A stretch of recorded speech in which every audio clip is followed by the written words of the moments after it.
പശ്ചിമേഷ്യൻ യുദ്ധത്തെ തുടർന്നുണ്ടായ ഊർജ പ്രതിസന്ധിയാൽ ലോകം ഉഴലുമ്പോഴും കാര്യമായ കോട്ടമൊന്നും സംഭവിക്കാതെ തലയുയർത്തി നിൽക്കുന്ന ചൈനയുടെ മാതൃകാപരമായ സമഗ്ര ഊർജതന്ത്രങ്ങൾ ലോകരാജ്യങ്ങൾക്ക് മുഴുവൻ മാതൃകയാക്കാവുന്നതാണ്.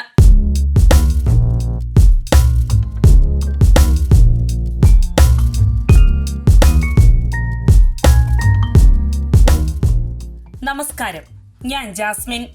ഇറാനിലെ യുദ്ധ സാഹചര്യം ആഗോള ഊർജ വിപണിയെ പിടിച്ചുലച്ചിരിക്കുന്ന ഈ സാഹചര്യത്തിൽ പല രാജ്യങ്ങളും ഇന്ധനക്ഷാമത്തിന്റെ ആഘാതത്തിൽ തളർന്നിരിക്കുകയാണ്.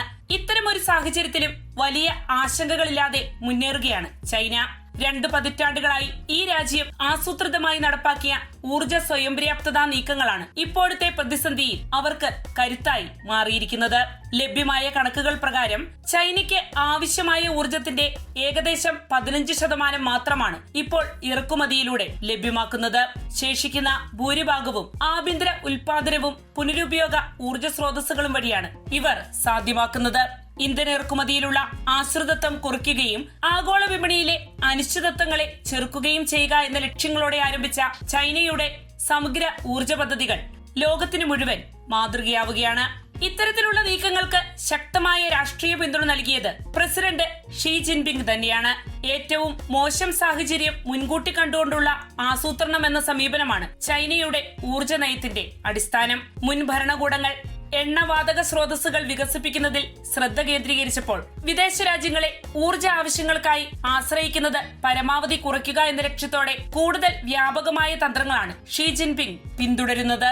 ചൈനയുടെ ഊർജതന്ത്രത്തിന്റെ ആദ്യഘട്ടം തന്നെ പുനരുപയോഗ ഊർജ മേഖല ശക്തിപ്പെടുത്തുക എന്നതായിരുന്നു. കാറ്റാടി നിലയങ്ങളും സൗരോർജ പദ്ധതികളും ജലവൈദ്യുത നിലയങ്ങളും അതിവേഗത്തിലാണ് ഈ രാജ്യം വികസിപ്പിച്ചത്. ഇന്ന് ആഗോള ജലവൈദ്യുത ശേഷിയുടെ വലിയൊരു പങ്ക് ചൈനയുടെ കൈവശമാണെന്നത് ശ്രദ്ധേയം. പടിഞ്ഞാറൻ മലയോര മേഖലകളിൽ വൻ അണക്കെട്ടുകൾ നിർമ്മിച്ച് ഈ ശേഷി ഇനിയും ഇവർ വർദ്ധിപ്പിക്കുകയാണ്. അതോടൊപ്പം ആഭ്യന്തര എണ്ണവാതക ഉൽപാദനവും ചൈന ശക്തിപ്പെടുത്തിയിട്ടുണ്ട്. കടലിലും കരയിലുമായി കൂടുതൽ ആഴത്തിലുള്ള ഖനനം നടത്തി ഉൽപാദനം വർദ്ധിപ്പിച്ചു. മരുഭൂമികളിലും കടൽ തീരങ്ങളിലും പുതിയ പര്യവേക്ഷണങ്ങളും അവർ നടത്തിവരികയാണ്. ന്യൂക്ലിയർ ഫ്യൂഷൻ, ഗ്രീൻ ഹൈഡ്രജൻ തുടങ്ങിയ പുതുതലമുറ സാങ്കേതിക വിദ്യകളിൽ ഈ രാജ്യം ഏറെ മുന്നേറുകയും ചെയ്തിട്ടുണ്ട്. ചൈനയുടെ വടക്കൻ പ്രവിശ്യകളിലുള്ള കൽക്കരി നിക്ഷേപങ്ങൾ വൈദ്യുതി നിലയങ്ങൾക്കും പുനരുപയോഗ ഊർജ വിതരണത്തിനും ഏറെ പ്രയോജനപ്രദമാണ്.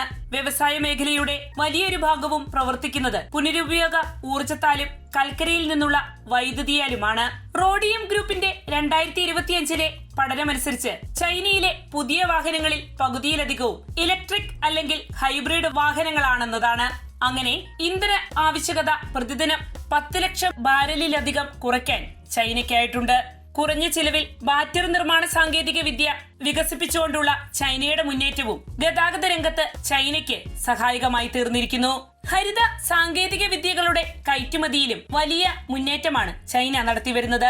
ഇലക്ട്രിക് വാഹനങ്ങൾ, ലിഥിയം ബാറ്ററികൾ, കാറ്റാടി ഉപകരണങ്ങൾ എന്നിവയുടെ കയറ്റുമതിയിൽ ചൈന മറ്റു രാജ്യങ്ങളെ അപേക്ഷിച്ച് മുൻപന്തിയിലാണ്. ഇക്കഴിഞ്ഞ വർഷം എണ്ണ ഉൽപാദനത്തിൽ ചൈന റെക്കോർഡ് നേട്ടമാണ് കൈവരിച്ചത്. നിലവിലുള്ള എണ്ണപ്പാടങ്ങളിലെ ഉൽപാദനം വർദ്ധിപ്പിക്കുക, ബോഹോയ് കടലിലെ വിശാലമായ എണ്ണശേഖരങ്ങളിൽ പുതിയ സാങ്കേതിക വിദ്യകൾ ഉപയോഗിക്കുക, പടിഞ്ഞാറൻ സിൻജാങ്ങിലെ എണ്ണപ്പാടങ്ങളിൽ ആഴത്തിൽ ഖനനം നടത്തുക എന്നിങ്ങനെയുള്ള പുതിയ പദ്ധതികളാണ് എണ്ണ ഉൽപാദനത്തിൽ മുന്നേറാൻ ചൈനയ്ക്ക് സഹായകമായത്. ഇത്തരത്തിൽ ഉൽപാദനത്തിൽ മുന്നിട്ട് നിൽക്കുന്നതിനിടെ അടിയന്തര ഘട്ടങ്ങളിൽ ഉപയോഗിക്കാനായി ചൈന വൻതോതിൽ എണ്ണ ശേഖരിച്ചു വെച്ചിട്ടുണ്ട്. ഏകദേശം 3 മാസത്തേക്ക് ഉപയോഗിക്കാനാകുന്ന ഇന്ധനശേഖരം അവരുടെ കൈവശമുണ്ടെന്നാണ് കണക്കുകൾ സൂചിപ്പിക്കുന്നത്. ഇതും ഇപ്പോഴത്തെ പ്രതിസന്ധിയിൽ വലിയ ആശ്വാസമായി മാറുന്നു.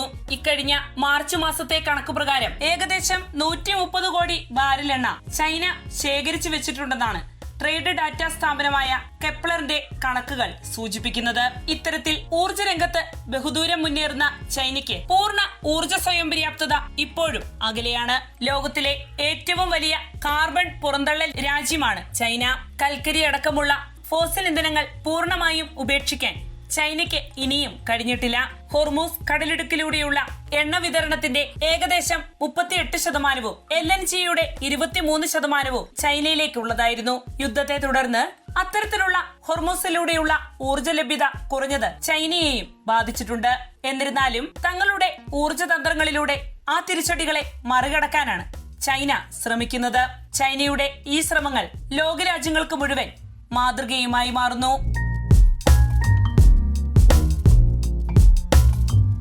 വാർത്തയുടെ നിറം തേടി തനിനിറം.